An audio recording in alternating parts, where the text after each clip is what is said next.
RT admission 2025ची दुसरी list लागलेली आहे। दुसऱ्या लिस्टमधील विद्यार्थ्यांना प्रवेश देणे सुरू झालेला आहे। तर ज्यांचे नंबर लागलेले आहे त्यांना कोणकोणते डॉक्युमेंट्स घेऊन जावं लागणार आहे ते आपण या व्हिडिओमध्ये बघणार आहे, कारण प्रवेश प्रक्रिया सुरू झालेली आहे दुसऱ्या लिस्टमध्ये ज्यांचे नंबर लागलेले आहे त्यांच्यासाठी। तर बघू शकता सर्वप्रथम विद्यार्थ्यांना म्हणजे पालकांना एक हमीपत्र आहे जे इथे दिलेलं आहे तुम्हाला बघू शकता। हमीपत्र, हे हमीपत्र तुम्हाला डाउनलोड करायचं आहे, त्याची प्रिंट काढायची आहे आणि हीच तुम्हाला सोबत घेऊन जायची आहे। तर हमीपत्राला जर तुम्ही क्लिक केलं तर इथून तुम्ही डाउनलोड सेल्फ डिक्लेरेशन म्हणून एक PDF आहे, ही PDF तुम्हाला सोबत घेऊन जायची आहे। बघू शकता अशा प्रकारे हमीपत्र आहे। इथे विद्यार्थ्यांचे नाव, त्यानंतर अर्ज क्रमांक जो आपला 25 पासून सुरुवात होणार आहे, त्यानंतर इथे आई किंवा वडिलांचे नाव, अशा प्रकारे संपूर्ण माहिती यामध्ये भरून घ्यायची। एकदा रीड करून घ्यायचा पूर्ण की कोणती माहिती यामध्ये दिलेली आहे। त्यानंतर तारीख लिहा, सही व तुमचे नाव लिहा आणि मोबाईल क्रमांक लिहा। अशा प्रकारे हमीपत्र तुम्हाला पेनाने भरून घ्यायचं आहे आणि तुम्हाला डॉक्युमेंट सोबत व्हेरिफिकेशनला तुम्ही जिथे जाणार तिथे तुम्हाला सोबत घेऊन जायचे आहे। तर हे हमीपत्र कंपल्सरी आहे, सोबत घेऊन जा, नाहीतर तुम्हाला तिथून परत यावं लागणार। आणि यानंतर तुम्हाला डॉक्युमेंट्स घेऊन जायचे आहे। तर डॉक्युमेंट लिस्ट माहिती आहे का?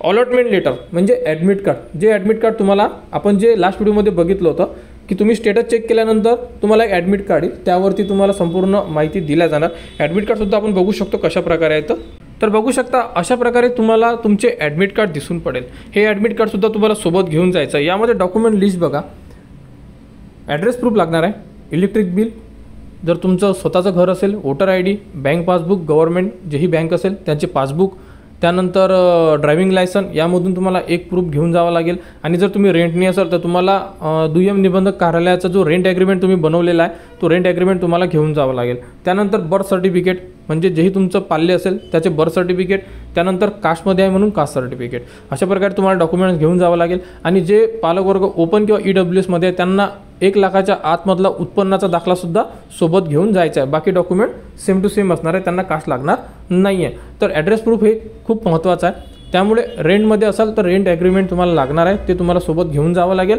आणि जे रेंटनी स्वतःचं घर आहे तर इलेक्ट्रिक बिल, त्यानंतर voter card, government bank passbook यामधून तुम्ही एक घेऊन जाऊ शकता। तर लक्षात असू द्या हे 3 डॉक्युमेंट्स, त्यानंतर हे लेटर जे आता आपण बघत आहे हे लेटर घेऊन जायचं, त्यानंतर हमीपत्र जे आता आपण बघितलं होतं ते हमीपत्र, एवढे डॉक्युमेंट तुम्ही तुमच्या जवळच्या जेही तुमचं सेंटर असेल त्या सेंटरला जाऊन तुम्ही तुमचे व्हेरिफिकेशन करू शकता। तर बघू शकता इथे तुम्हाला जे व्हेरिफिकेशन सेंटरचे नावसुद्धा देण्यात आलेले आहे, अर्ज पडताळणी केंद्र। तर हे बघा इथे एक अमरावतीमधले 2 सेंटर आहे, कारण हे लिस्ट अमरावतीमधली आहे, विद्यार्थी अमरावतीमधला, त्यामुळे तुम्हाला सुद्धा जर असे अलॉटमेंट लेटर मिळाले त्यावरती चेक करा की तुम्हाला सेंटर कोणतं दाखवलं आहे, कारण सर्वांच्या लेटरवर सेंटर दिलेलं आहे। त्या सेंटरला जाऊन तुम्ही तुमचे डॉक्युमेंट व्हेरिफिकेशन करून घ्या, त्यांच्याकडून तुम्हाला लेटर मिळेल आणि बाकीचे प्रोसेस तुम्हाला व्हेरिफिकेशन सेंटरवाले सांगणार आहे। तर अशा प्रकारे ही प्रोसेस चालणार आहे। लवकरात लवकर तुम्ही ही प्रोसेस कंप्लीट करा, कारण लास्ट व्हिडिओमध्ये बघितलं होतं आपण की काहीतरी 24 तारीख लास्ट डेट देण्यात आलेली होती।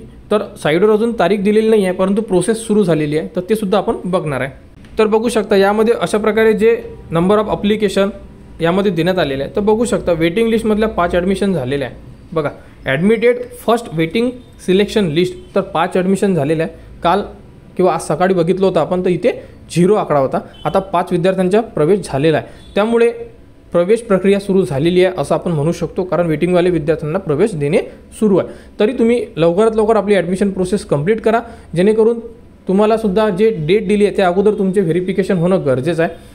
काही अपडेट आली तर ती तुम्हाला आपल्या यूट्यूब चॅनलवर देण्यात येणार। आणि यामध्ये जर कोणाला काही अडचण असेल तर तुम्ही कमेंट्स करू शकता, आणि RT बद्दल जी पुढील अपडेट येईल ती तुम्हाला मिळाली पाहिजे त्यासाठी चॅनलला सबस्क्राईब करून ठेवा, जेणेकरून संपूर्ण अपडेट तुमच्यापर्यंत पोहोचल्या पाहिजे।